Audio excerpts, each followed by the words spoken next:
Hey guys and welcome back to the video. இன்னைக்கு இந்த வீடியோல பாத்தீங்கன்னா நம்ம ஐபோன் சீரிஸ்ல குறிப்பா ப்ரோ மேக்ஸ்ல என்னென்ன விஷயங்கள்லாம் இருக்குன்னு பார்க்க போறோம். ஒரு ஒப்பீனியன் தான் இது. நீங்க இஎம்ஐ கொடுத்து வாங்குற அளவுக்கு ஒர்த்தா அப்படின்றது இந்த வீடியோட எண்ட்ல நம்ம தெரிஞ்சுக்க போறோம். இந்தியாவில தான் பாத்தீங்கன்னா நமக்கு ஐபோன்னா ஒரு லக்ஸரி, பணக்காரங்க மட்டும்தான் வச்சிருக்கணும்னு சொல்லிட்டு ஒரு தப்பான அபிப்பிராயம் இருக்கு. ஸோ அதை நம்ம சேஞ்ச் பண்ண ட்ரை பண்ணலாம் இந்த வீடியோட எண்டில்.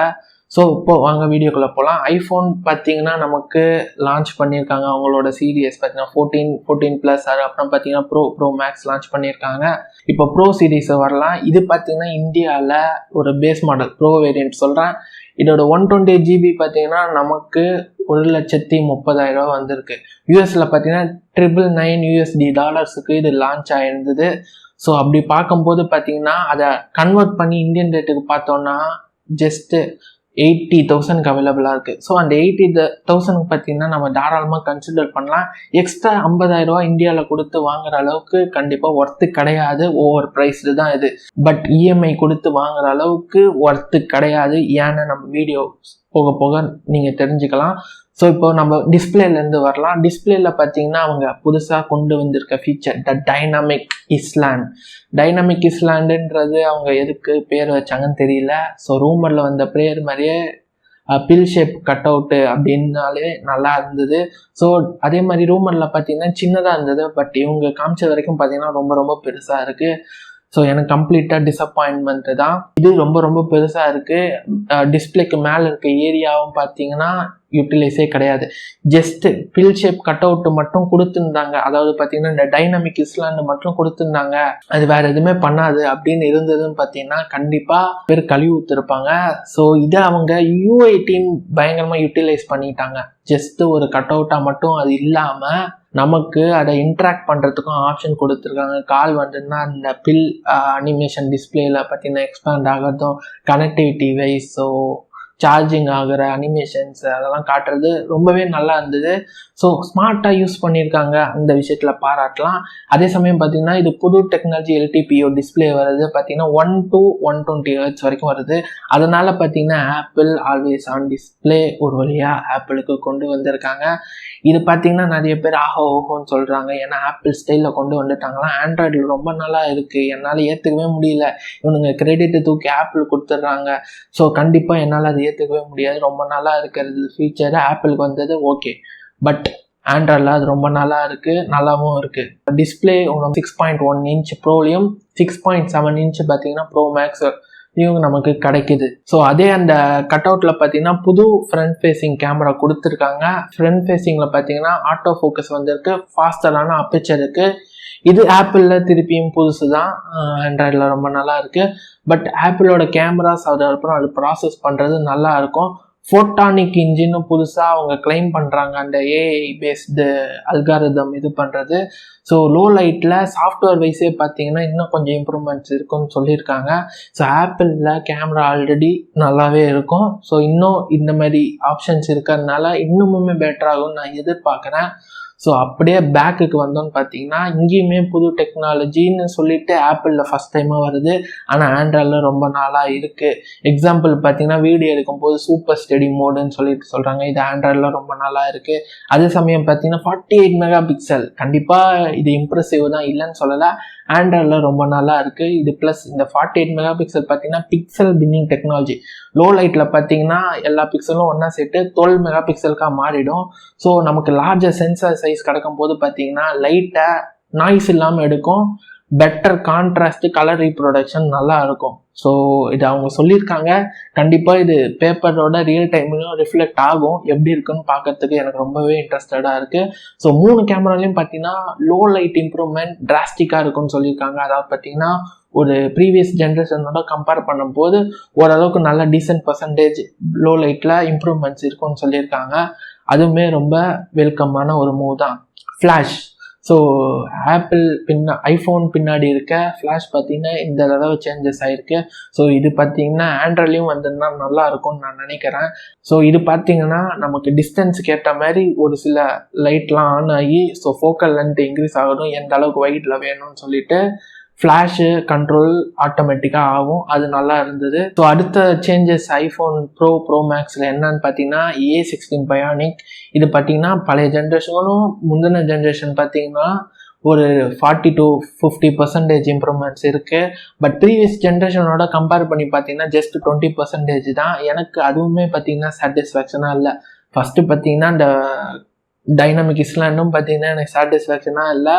ஸோ A16 பயானிக் கண்டிப்பாக நான் டிராஸ்டிக் இம்ப்ரூவ்மெண்ட்ஸ் இருக்கும்னு எதிர்பார்த்தேன். அட்லீஸ்ட் ஒரு 50% இருக்கும் அப்படின்னு எதிர்பார்த்தேன். பட் அது கிடையாது. ஆப்பிள் மோனோபொலியாக மாறுது.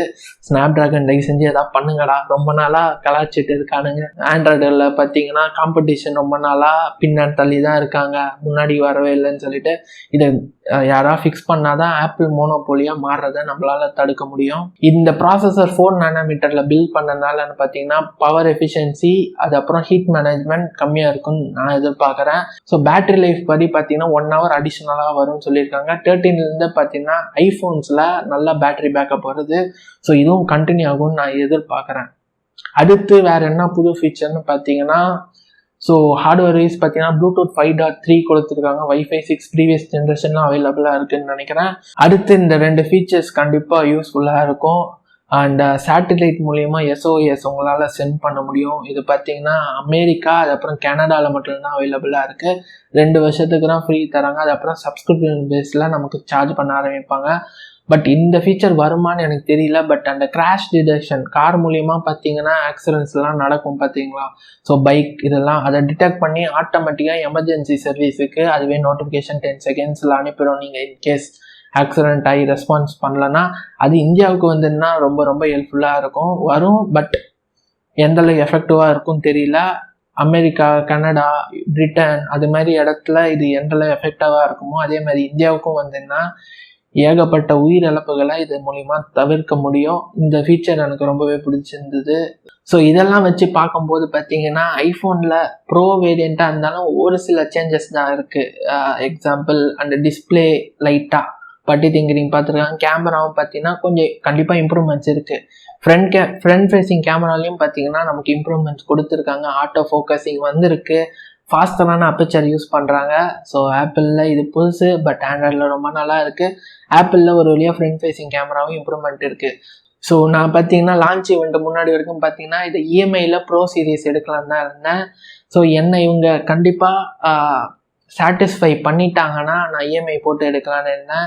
ஸோ சப்போஸ் உங்கள் ஃப்ரெண்ட்ஸ் யாராவது US வேறு ஏதாவது கண்ட்ரியில் இருந்தாங்கன்னா அங்கேருந்து வாங்கிட்டு வர சொல்கிறது பெட்டர். உங்களால் 50,000 சேவ் பண்ண முடியும்.